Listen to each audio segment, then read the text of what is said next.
Okay right Mastan గారు ఏదైతే ఇప్పుడు ఈ పార్టీ ఫిరాయింపులపైన బీఆర్ఎస్ పిటిషన్ వేయడం అలాగే నిజంగా ఇప్పుడున్న రాజకీయ పార్టీలలో ఈ ఫిరాయింపులపైన మాట్లాడేటువంటి అర్హత ఈ పార్టీలకు ఉందని మీరు భావిస్తున్నారా? దీన్ని ఏ విధంగా విశ్లేషిస్తారు? గుడ్ ఈవినింగ్ అండి, ప్యానల్లో ఉన్న పెద్దలకు, అదేవిధంగా వీక్షకులకు. మీకు ఇప్పుడు ఈ తెలంగాణలో మొత్తం జరుగుతున్న వ్యవహారం అంతా సుప్రీంకోర్టుకు చేరింది. సుప్రీంకోర్టు రేపు 10వ తారీఖు కీలకంగా కొన్ని వాద ప్రతివాదనలు విన్న తర్వాత నిర్ణయం తీసుకుంటుంది.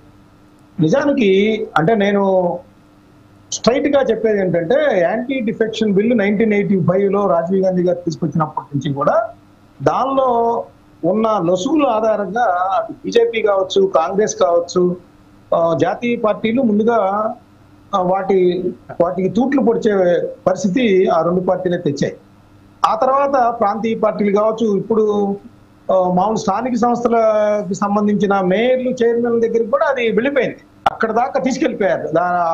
ఆ చట్టానికి తూట్లు పడవటం అనేది అంటే ఒక రాజకీయ పార్టీ గుర్తు మీద గెలిచిన వ్యక్తి మరో రాజకీయ పార్టీలోకి ఫిరాయించడం అనేది ఒక కామన్ గా మారిపోయిన పరిస్థితి. అంటే దానిలో గతంలో అయితే ఆ విధంగా చేరాలంటే కొంత అతని పరువు ప్రతిష్టలకు సంబంధించి ప్రజల్లో చునకవుతాం అనే ఒక భావన ఉండేది.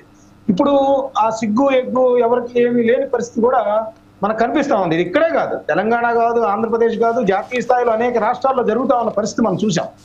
ఇప్పుడు మనం ఇక్కడ చూసినట్లయితే మీకు 2014లో టీఆర్ఎస్ కి 63 సీట్లు వచ్చాయండి. 63 సీట్లు వచ్చాయి. తెలంగాణ ఉద్యమ పార్టీగా టీఆర్ఎస్ ప్రజల్లో మెప్పించింది. కాంగ్రెస్ పార్టీ కంటే కూడా, తెలంగాణ ఇచ్చిన కాంగ్రెస్ పార్టీ కంటే కూడా తెలంగాణ తెచ్చిన తెలంగాణ రాష్ట్ర సమితినే ప్రజలు ఆదరించారు. అయినా కూడా వాళ్ళు ఎక్కడ సంతృప్తి పడలేదు. ఆ రోజు ఉన్న తెలుగుదేశం పార్టీ ఎమ్మెల్యేలని, అదేవిధంగా కాంగ్రెస్ పార్టీలోని ఎమ్మెల్యేలని చీల్చి కేసీఆర్ గారు చేర్చుకున్న పరిస్థితి ఉంది.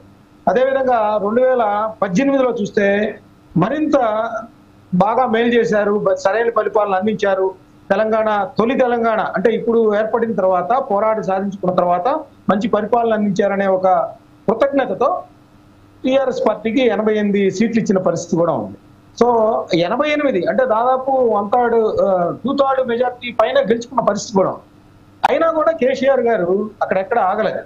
మళ్ళీ కాంగ్రెస్ పార్టీలో స్ప్లిట్ తెచ్చి దాదాపు 10-12 మంది ఎమ్మెల్యేలని ఆ రోజు చేర్చుకున్న పరిస్థితి కూడా ఉంది. ముందు తెలంగాణలో ఇప్పుడు జరుగుతున్న వ్యవహారం అంటే కేటీఆర్ గారు, కౌశిక్ రెడ్డి గారు సుప్రీంకోర్టుకి వెళ్ళారు. అది వాళ్ళకున్న హక్కు. న్యాయపరంగా స్పీకర్ సరైన మాకు న్యాయం చేయలేని పక్షంలో రాజ్యాంగం కల్పించిన హక్కు ప్రకారం వెళ్ళారు. కానీ ముందు కేసీఆర్ గారు చెప్పాల్సింది ఏంటంటే, గతంలో నేను ఆ విధంగా కాంగ్రెస్ టీడీపీలని చేర్చుకున్న విధానం తప్పు అని క్షమించమని ప్రజలను అడగాలి. ఆ తర్వాత వీళ్ళ గురించి సంబంధించి సుప్రీంకోర్టులో డిమాండ్ చేయాలి. అప్పుడు ఆయన నిజాయితీ అనేది ప్రజలు కూడా ఒప్పుకుంటారు. అప్పట్లో నేను సంపూర్ణ మెజారిటీ మీరు ఇచ్చినా కూడా కావాలని ఆ పార్టీలను బలహీనపరచడానికి నేను వాళ్ళ ఫిరాయింపుల్ని ప్రోత్సహించాను. అది తప్పైపోయింది. కాబట్టి ఇప్పుడు కూడా ఇది తప్పు, కాబట్టి ఇక నుంచి మేము ఆ విధమైన ఇట్లాంటి వాటికి పాల్పడం అని చెప్పేసి వెళ్లాల్సిన అవసరం ఉందనేది నేను చెప్తాను. రెండోది ఏంటంటే, ఇప్పుడు పోచారం శ్రీనివాసరెడ్డి గారు గతంలో స్పీకర్ గా చేశారండి. ఆయన ముందు కూడా ఈ ఫిరాయింపులకు సంబంధించిన విజ్ఞాపనలు అన్ని వచ్చి ఆయన కూడా కొన్నాళ్ళు దాన్ని డ్రాగన్ చేసిన పరిస్థితి ఉంది.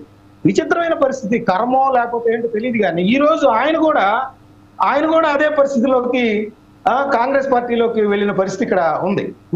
అదొక విచిత్రమైన అంశం. నేననేది ఏంటంటే, ఇప్పుడు కేటీఆర్ గారు ఉప ఎన్నికలు సిద్ధంగా అండి, మళ్ళీ మన బలం నిరూపించుకుందాం అంటున్నారు. ముందు చేయాల్సింది ఏంటంటే, ప్రజల ముందుకు వెళ్ళేటప్పుడు ఆ రోజు మేము చేసింది తప్పు అనేది ఒప్పుకోవాలి, క్షమాపణ చెప్పాలి. రెండోది ఏంటంటే, ఇప్పుడు కాంగ్రెస్ పార్టీకి కూడా 63 మంది ఇచ్చినప్పుడు వీళ్ళని రేవంత్ రెడ్డి గారు అన్నమాట మీద నిలబడకుండా ఈ విధంగా ప్రోత్సహించడం ఏ విధంగా కరెక్ట్? ఇప్పుడు హైకోర్టు మార్చిలో తీర్పిచ్చింది, 4 నెలల్లోగా మీరు సరైన నిర్ణయం తీసుకోవాలని స్పీకర్ గారిని ఆదేశించింది. స్పీకర్ గారు ఎటువంటి నిర్ణయం తీసుకోకపోవడంతో ఫస్ట్ కౌశిక్ రెడ్డి గారు, ఇప్పుడు కేటీఆర్ గారు కూడా వెళ్ళారు జనవరి 31 తారీఖు. వెళ్ళిన తర్వాత సుప్రీంకోర్టు నిన్నైతే చాలా కేటగారికల్ గా పదే అడిగింది. వాళ్ళ న్యాయవాది ఎవరైతే చెప్పారో, స్పీకర్ గారు తీసుకుంటానికి ఎన్ని రోజులు సమయం పడుతుంది, అంత తీరిక లేకుండా ఉన్నారా అనే ఒక భావన వచ్చేలాగా కూడా సుప్రీంకోర్టు ధర్మాసనం అడిగిన పరిస్థితి ఉంది. సో ఆ నేపథ్యంలో తప్పనిసరి పరిస్థితుల్లో ఈ రోజు అసెంబ్లీ సెక్రటరీ వీళ్ళందరికీ కూడా నోటీసులు పంపించడం జరిగింది. అంటే రేపు 10వ తారీఖుకి వీళ్ళ తరపున సార్ మేము ఇట్లా నోటీసులు ఇచ్చాము, వాళ్ళ దగ్గర నుంచి నోటీసులు ఈ సమాధానాలు వచ్చిన తర్వాత మేము నిర్ణయం తీసుకుంటాం అనేది కూడా, అది కూడా ఒక డ్రాగన్ జరిగింది. వీటన్నిటికంటే ముఖ్యమైనది ఏంటంటే మన భారత రాజ్యాంగం కల్పించిన హక్కుల్లో భాగంగా శాసన వ్యవస్థకి న్యాయ వ్యవస్థకి చాలా సున్నితమైన గీత ఉంది. ఎవరి నిర్ణయాల్లో ఎవరు ప్రశ్నించజాలరు అనేది పాయింట్.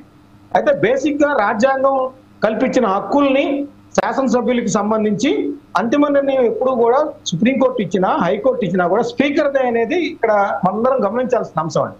రేపు సుప్రీంకోర్టు ఇచ్చినప్పటికీ కూడా స్పీకర్ దాన్ని అమలు చేయాలా వద్దా అనే దాని మీద ఇటీవల మనకి స్పీకర్లకు సంబంధించి జాతీయ స్థాయిలో ఒక సదస్సు జరిగింది. ఆ సదస్సులో కూడా జ్యుడిషియరీ ఇంటర్ఫీరెన్స్ మీద కూడా చర్చ జరిగిన పరిస్థితి కూడా ఉంది, మనందరం గమనించాలి. సో అంతిమ నిర్ణయం స్పీకర్ది కాబట్టే ఈ రోజు హైకోర్టు 4 నెలల్లోనే మీరు తేల్చండి అని ఆదేశించినప్పటికీ కూడా ఫోర్స్ అయితే చేయలేదు. స్పీకర్ దాన్ని నేను ఇంకా పరిశీలిస్తున్నాను అని ఆయన స్వయం నిర్ణయాధికారం ఉంటుంది. దానికి శాసన వ్యవస్థలో స్పీకర్కి అత్యున్నతమైన, లోక్సభ స్పీకర్ కానీ రాజ్యసభలో స్పీకర్ కానీ చైర్మన్ కానీ ఇక్కడ కానీ శాసనమండలిలో చైర్మన్ కానీ అట్లాంటి హక్కులు మనకి రాజ్యాంగం కల్పించింది. సో అది కార్యకర్తలను ఉత్సాహపరచడానికి కేటీఆర్ గారు ఇప్పుడు రెడీగా ఉండండి మీరందరూ అని చెప్తా ఉన్నారు. కానీ ఇప్పుడు వాళ్ళు కూడా ఇప్పుడు నోటీసులు అందుకున్న వాళ్ళు ఎవరైతే ఉన్నాయో, ఎందుకంటే మనకి మణిపూర్లో ఒకటి, అదేవిధంగా మహారాష్ట్రలో ఒకటి మనకి ఎగ్జాంపుల్స్ ఉన్నాయండి. గతంలో స్పీకర్లు అక్కడ కూడా సుప్రీంకోర్టుకు వెళ్ళినప్పటికీ కూడా చాలా డ్రాగన్ చేశారు. మహారాష్ట్రలో అయితే వాళ్ళ పదవీ కాలం కూడా పూర్తయిపోయింది, శాసనసభ్యుల పదవీ కాలం కూడా పూర్తయిపోయిన పరిస్థితి ఉంది. అదే సుప్రీంకోర్టు కూడా క్వశ్చన్ చేసింది నిన్న ఈ కేసులో కూడా. మన తెలంగాణకు సంబంధించి ఎవరైతే ఫిరాయించారో బీఆర్ఎస్ ఎమ్మెల్యేలు, వాళ్ళకి సంబంధించి కూడా అదే క్వశ్చన్ చేసింది. అంటే మీరు ఎప్పుడు తీసుకుంటారు, ఈ పదవీ కాలం పూర్తయిన తర్వాత తీసుకుంటారా? అది మహారాష్ట్రలో కూడా అలా చేశారు, అలా అయితే న్యాయం జరగదు కదా అని చెప్పింది. సుప్రీంకోర్టు ఎంత మీద సీరియస్ గా ఉంటది, ఎంత మీద ఫోర్స్డ్ గా ఈ తీర్పు అనేది ఇస్తుంది అనేది వెయిట్ చేయాల్సిన అంశం అనేది నేను చెప్తాను. అయితే ఇక రైట్ వెంకటరెడ్డి గారు, మీకైతే మోహన్ గారు ఒక ప్రశ్న అయితే వేశారు. మీరు ఇటు మహారాష్ట్రలో